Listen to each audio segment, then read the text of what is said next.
तपाईँ कहिले आउनु भएको? तपाईँले सोचेको जस्तो केही पनि होइन। प्लिज सरी, मैले त्यस्तो गर्न खोजेको होइन। प्लिज नजानुस् न। मैले सोचेको पनि थिएन उसले यस्तो गर्छ भनेर। सायद मेरै के कमजोरी थियो कि। आमा छोरा कहिले आइस? अनि बुहारी खै त? सबै सक्यो आमा, केही पनि बाँकी छैन अब। म एक्लै भएकोले त्यस्तो गर्न पुगेछु, तर त्यस्तो गर्न खोजेको होइन। मलाई माफ गरिदिनुहोस्। सक्छस् भने माफ गरिदे छोरा। सबै कुरा बिर्सेर दुईजना मिलेर बस। मेरो भन्नु त के छ र?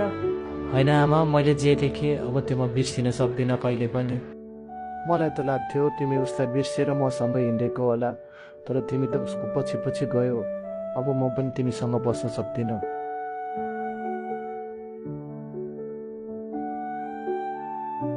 जे हुन्छ राम्रोको लागि हुन्छ, धेरै चिन्ता नलिई।